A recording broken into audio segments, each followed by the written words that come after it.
Welcome back to News 12. You're watching a Vote 09 live debate in the race for Westchester County District Attorney tonight. I'm Brian Coneybear.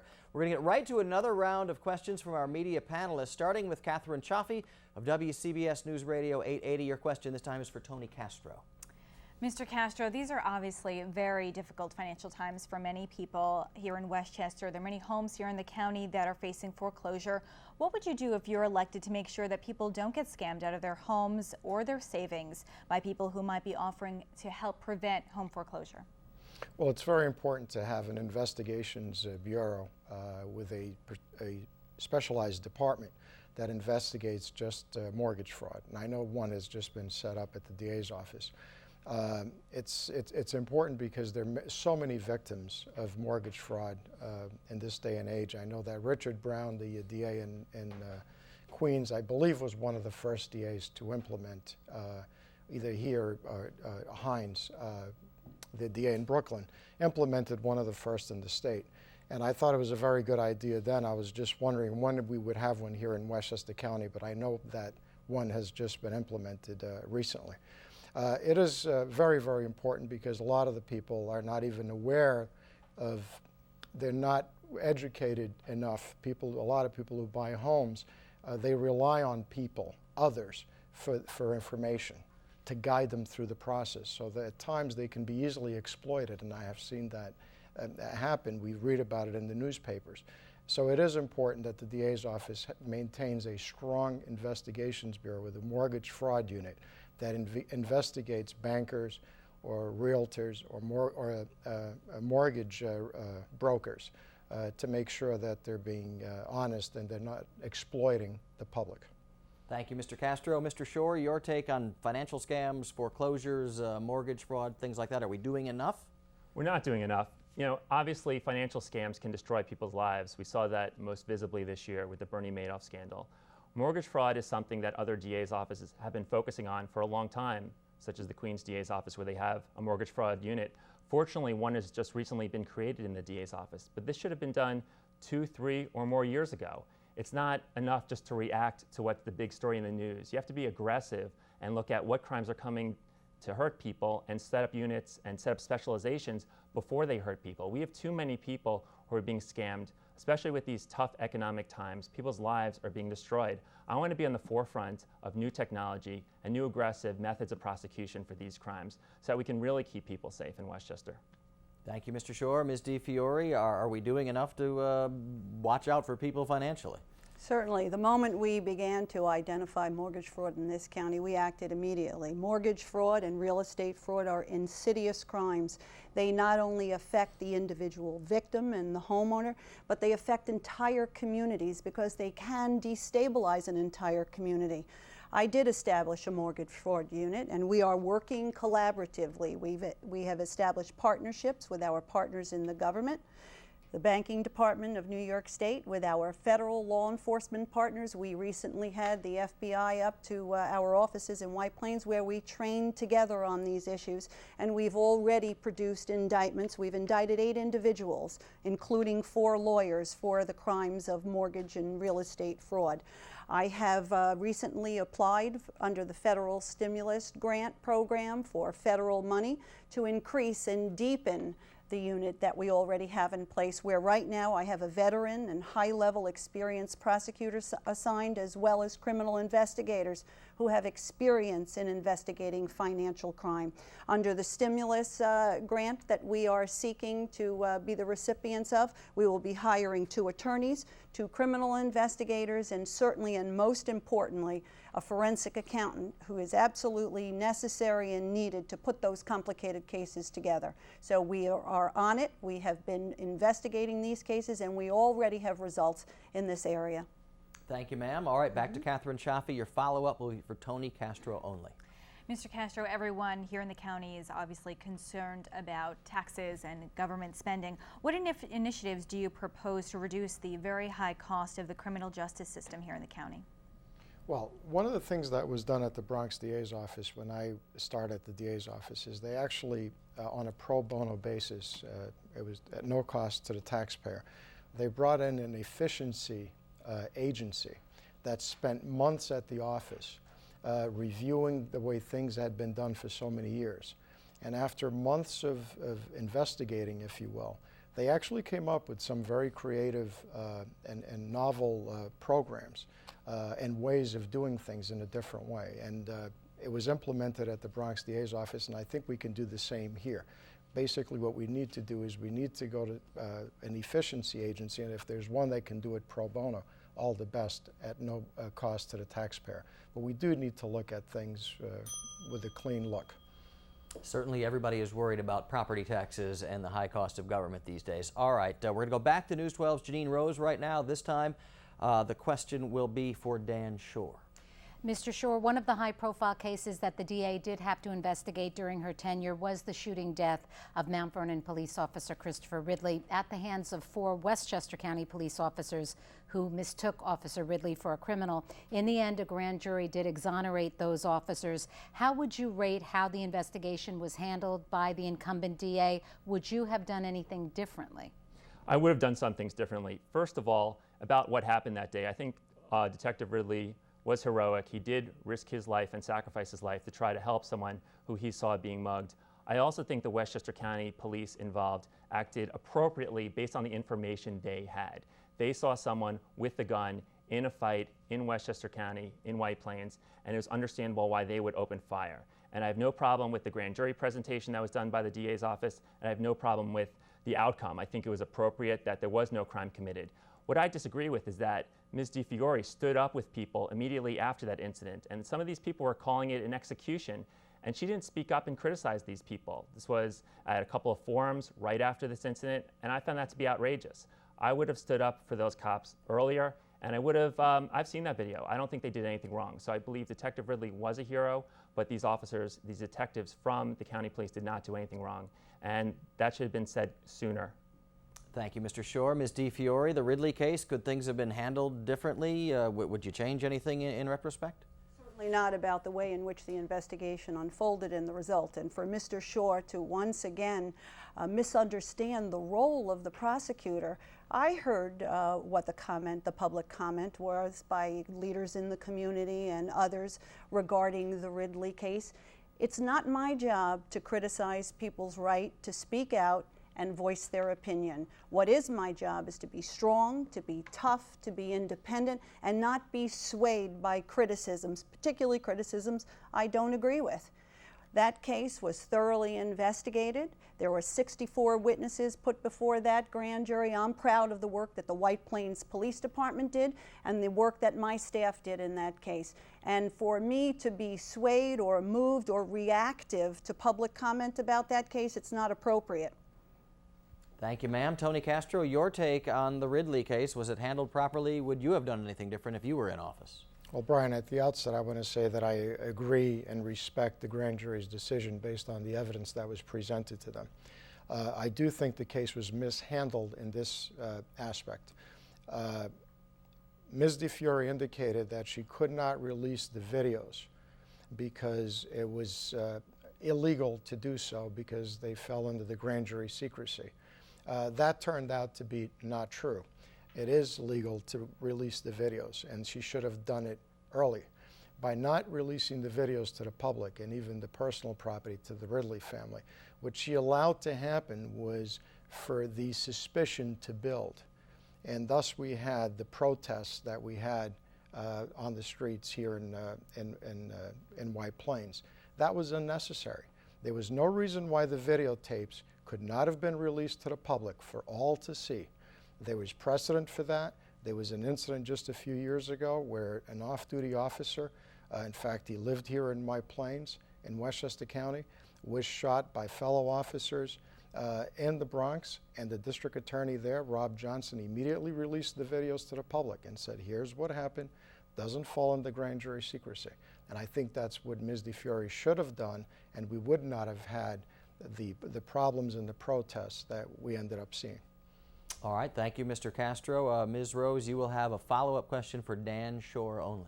Mr. Schor, in regard to this case, do you feel in the end justice was served? Some people said it was just a tragic accident. Others said police procedures should be looked at. Would you do anything going forward in regard to what happened there in White Plains? Procedures can be looked at, but I do believe, and I've seen the video, that the Westchester County police officers acted appropriately under the circumstances and what they knew. Detective Ridley acted heroically, and it was a horrible tragedy. You know, Ms. DiFiore talks about free speech. We support free speech, but you're a public official. If someone is calling county police officers executioners, it's your responsibility as a public official to speak up and defend them. And once again, on free speech, where was the free speech for Stephen Benura, who got suspended and lost his job for criticizing an easy plea bargain from the DA's office? There should be free speech for the cops also. And I'm going to stand up for justice for everybody in this county. And I'm not going to be afraid to speak up myself when I see someone saying something that's outrageous. Thank you, Mr. Shore. We're going to go back to Gerald McKinstry of the Journal News and LowHUD.com right now. Your question this time will be for Janet DiFiore. Yes, Ms. DiFiore, much has been said during this campaign about your use of plea bargains, particularly by your opponents. Can you explain to us exactly how you determine and how you go about making that decision to enter into a plea bargain? Mm-hmm. Well, we all know and understand that plea bargains and plea negotiations are a necessary and essential part of the criminal justice system, and every professional law enforcement person knows and understands that. There are no easy plea bargains in this county, Gerald. In fact, every case in Westchester County is judged on its merits. And when my assistant district attorney gets a case, they open up the file and they look at that case and they perform an analysis of the quality and the quantity of the evidence in each case, the likelihood of conviction in the case, the witnesses and the victim's special needs and interest and desires in the case, and the defendant's background. And each and every disposition that is put in place based on the practical considerations of every case and a concern for public safety. That's how we do it here, and that's why we have one of the highest top felony conviction rates in the state of New York, and that's why we outpace the state average by 20% on top count convictions on violent felony indicted offenses. I'm proud of the work we do, and I'm proud of the public safety that we have provided to the citizens here in Westchester County. Thank you, Ms. DiFiore. Mr. Castro, your take on plea bargains in the DA's office. Would you handle things differently? Well, it is necessary part of the process. Someone once said that 90% of the cases have to be plea bargain. If not, the system would literally collapse. So the question is, the other 10% of the cases that must go to trial, you need a district attorney who's got the experience, prior experience trying these cases, to understand which cases should go to trial and which cases need to be plea bargained. My position has always been that we need to work very closely with law enforcement, with the police at the outset, develop a strong, viable case so that when the case comes into the DA's office and makes it into the court system, those cases are solid. And if we need to go forward with a case and try the case, then we do so without having to plea bargain, because from a position of weakness. We should never have to plea bargain a case from a position of weakness. We should only plea bargain a case when we feel it's appropriate to do so, and we need to focus on the violent cases. And those are the people that need to be tried, and those are the people that need to be doing the maximum sentences to keep our communities safe. And I have done that many times as a Bronx Assistant DA. Thank you, Mr. Castro. Dan Shore, your take on plea bargains. Would you change, if you're elected, how this is all handled? Absolutely. The first step to stopping the rise in crime and the rise of 35% in the murder rate is ending the easy plea bargains in this county. We have a district attorney who keeps mentioning top count pleas, conviction rating. Now, it's true, if someone's convicted, she gets a win for her statistics. But if they're convicted and they get a lenient sentence and they're back out on the street, that doesn't make us safer. We had the example just a few months ago of a man in Mount Pleasant, 22 years old, took his ex-girlfriend in his car. He told her he was going to slowly kill her. He started burning her with cigarettes, started punching her, pulling at her hair. He broke her orbital socket. He punctured her eardrum. He was caught in the act by the cops.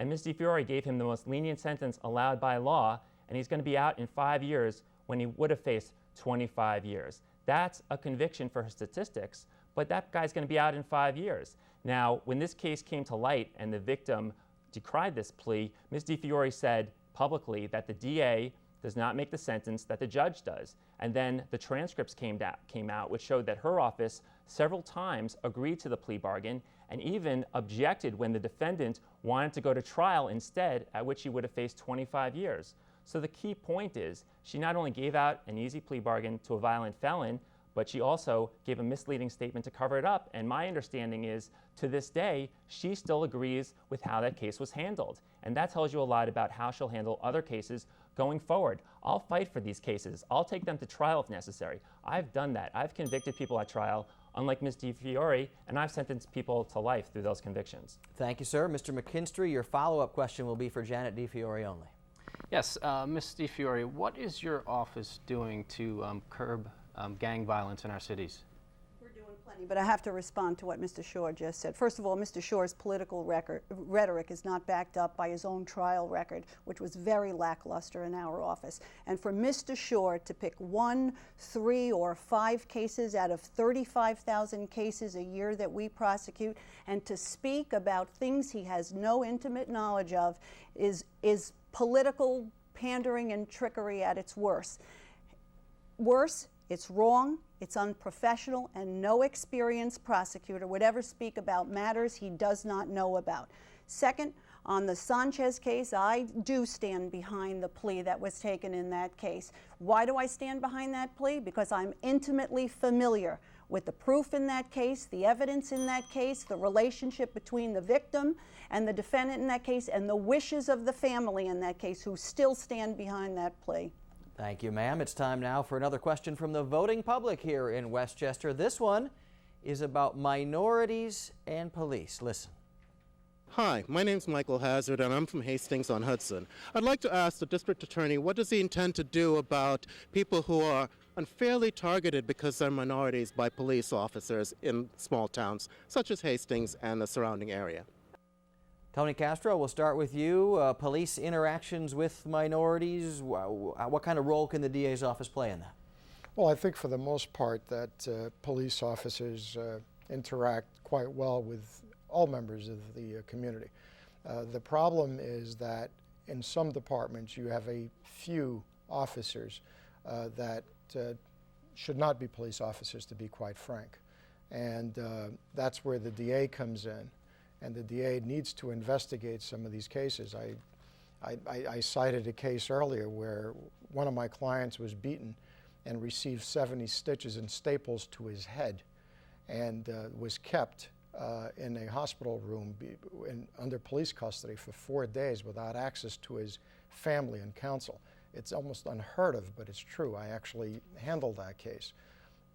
That case, if I were the district attorney, I would have investigated the incident right from the outset. DA DiFiore didn't do that. I mean, it took 2.5 years before she even dismissed the charges against the individual who received the 70 stitches and staples to his head. Thank you, sir. All right, Ms. DiFiore, you'll get a chance on that in a second, but we're going to go to Mr. Schor to keep this fair. Police relations in the minority community. Sure. Well, first of all, I just want to address Ms. DiFiore just made a general accusation about my trial record when I have fought for the toughest cases in this county: domestic violence, child abuse, and sex crimes. And I have convicted people and gotten them sentenced to life in prison. So I don't know what she's talking about, and I think she should stick to the facts. Look, it's not my word that there's easy plea bargains in this county. The Westchester County Police endorsed me, and they cited the easy plea bargains in this county as a reason. So the police are saying this. Now, as far as targeting the minority community, we need to be aggressive to stop any kind of discrimination against minorities, whether it is from the police or whether it's from people who are not in law enforcement. That's one of the major jobs of the DA's office, to enforce that there's no discrimination, to make sure that people are not targeted, and I'll be aggressive with that issue completely. All right, thank you, sir. Ms. DiFiore, your take on all this right now. My statements about Mr. Schor's record are accurate and true. Mr. Schor forgets I was the supervising and administrative judge of the criminal courts when he was trying cases, and I know what his record was. As to Mr. Castro's allegations that we don't thoroughly investigate excessive use of force complaints, he's speaking out of both sides of his mouth. not only do we investigate these cases, we have changed the entire procedure around these cases, and these cases are reviewed at the highest level of my office, including by myself. And the reason I'm saying Mr. Castro talks out of both sides of his mouth, because the case he speaks about, my office made numerous overtures to Mr. Castro for him to bring in his client to speak to the investigators in my office to follow the allegations that his client was making about excessive use of force. Time and again, he refused to bring him in, and of course, we couldn't interview him. Thank you, ma'am. All right, candidates, panelists, very good stuff so far. We're going to continue with the special News 12 Vote 09 debate in just a couple minutes. We'll be right back here on News 12. Don't go away.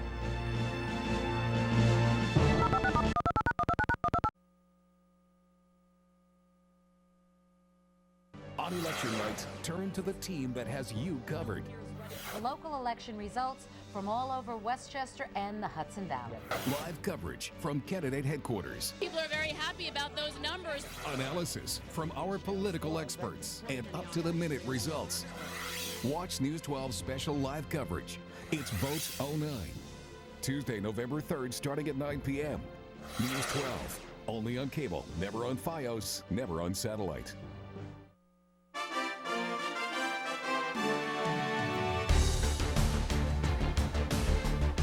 We are back with the final segment of this Vote 09 live debate here on News 12 Westchester. We're going to get right to another round of questions for the candidates for Westchester DA now. The first will come from Gerald McKinstry of the Journal News and LowHUD.com. It will be addressed to Dan Shore. Yes, Mr. Shore, you said that the District Attorney's Office should investigate Westchester County relating to this federal housing settlement and the use of HUD funds. Since the use of HUD funds have never been said to be misallocated or misused, what exactly would you be investigating if you were elected? Sure. Well, just very quickly, I want to say, my trial record was cited by the Westchester County Police and other police organizations when they endorsed me. Ms. DiFiore has never tried a case as a prosecutor or a judge. I fought for those cases. I've taken the toughest cases to trial, and I've won. And one of them was actually recently profiled on cable TV, a half-hour special about an attempted murder conviction that I got where the defendant was sentenced to 25 years. So she can throw out these general statements. Now, as far as the housing problem, there is clearly some accusation of fraud. The federal government said there was fraud, and there was $50 million of taxpayer money, and we don't know where it went. This is a problem. We talk about how times are tough, how government is short on money, and here we have $50 million that, according to the federal government, was misused, and they accuse the government of fraud in the county. The DA's office needs to investigate public officials. The public corruption unit in this county is near dormant. I will investigate any public official who there is credible accusations against regarding fraud. It's too important, and we need to be more aggressive. And you see this pattern from Ms. DiFiore, first with Diane Schuler, and now with the failure to investigate fraud, where it's always, we can't do that, we can't do that. Well, I will. I'll fight for people of Westchester County, whether it's violent crime, whether it's housing fraud, or whether it's just government officials misusing the public trust. Thank you, Mr. Shore. Ms. DiFiore, your take on HUD funds. Should we investigate what led up to this settlement with the federal housing authorities? Once again, Mr. Shore demonstrates his lack of knowledge about what's happening in the Westchester County District Attorney's Office. Our public integrity unit isn't dormant. We've prosecuted hundreds of individuals from that unit. And as to the affordable housing settlement, these are cases that are being handled at the level of the federal government. The Department of Housing and Urban Development is involved in this case, the Inspector General from HUD, the person whose job it is to investigate waste, fraud, corruption. The Department of Justice has lawyers assigned to this case. The settlement was presided over by a federal district court judge who incidentally served as the chief of the criminal division for the United States Attorney's Office. I will trust, under these circumstances, I will trust the federal government to do its job. And I will not use precious and dear local prosecutor funding to look over the shoulder of the federal government. I'd rather use that money prosecuting crimes in communities where we have real issues, like neighborhoods in the city of Mount Vernon and neighborhoods in the city of Yonkers. Thank you, ma'am. Mr. Castro, your take on possible misuse of government funds and the housing settlement in Westchester. Before I answer that, and I don't mean to make this tit for tat, but I do have to answer the last comment Ms. DiFiore made just before the break regarding my client with 70 stitches and staples to his head. You're absolutely incorrect in that I refuse to make him available to your office. In fact, what you said is absolutely false, which is much like most of your campaign this year. I did make him available, and as far as your record, when it comes to excessive force, the Irma Marquez case is Exhibit A. Now, with respect to political corruption, I've spoken out against political corruption. I think that's one of the reasons that the next district attorney needs to be independent and impartial. You have to be independent of other officials in this county. You can't be making the backroom deals with them to get to office and try to desperately to stay in office. Just last week, I put out a press release asking the Justice Department to please investigate the election law, the alleged election law fraud coming out of Yonkers. This was based on the primary on September 15th. I put out the press release last week. I also spoke about it on VOX, calling on the Justice Department to come in and investigate it. And only after all of that did Janet DeFiore's office decide to call the officials who felt they were aggrieved by it. A DA has to take the lead. They can't sit back and wait to make political decisions. Thank you, sir. All right, let's go back to Gerald McKinstry. Your follow-up will be for Dan Schor only. Yes, Mr. Schor, you've claimed that morale is low in the DA's office, citing a number about 25% turnover rate, yet a Fair Campaigns group had deemed that unfair. How do you substantiate that claim that you've made during the campaign? Absolutely. That was about the timing of, we talked about how many people had left the district attorney's office under Ms. DeFiore, and we were wrong about the exact time frame. But I have a letter from her office here that says that 34 assistant district attorneys have left the office since she took over as district attorney. That is about 25% of her office, and that is unprecedented. And these are friends of mine. These are former co-workers of mine. They've told me that they're unhappy, and one of the reasons they tell me they're unhappy is that they're not allowed to try cases unless it's a slam dunk that they're guaranteed to win. They tell me that they're not allowed to fight for tough cases, and that the DA's office is obsessed with statistics, wanting to get the conviction stat, but not really focusing on the sentence that goes along with it. So that's what I base it on, and I think it's really important that we establish better morale for the DAs so they want to stay in the office. Thank you, Mr. Schor. Let's go back to Catherine Chaffee, WCBS News Radio 880. Your question this time will be for Janet DeFiore.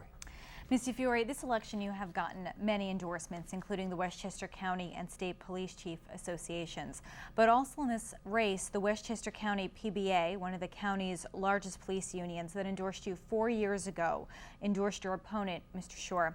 How do you explain the switch, and how do you plan to repair the relationship if you are elected again, since some members of the Westchester County PBA have been quoted as saying that they feel that you do not support the police departments? First, I'll speak to the Westchester County PBA endorsement. That endorsement was not because they have issues with me fighting crime. That endorsement was over employment issues. They cited as the #1 reason why they endorsed Mr. Schor's candidacy over mine was because they felt we were duplicating services from my office with my investigators over those. That's about jobs, that's about overtime, that's ultimately about pension benefits.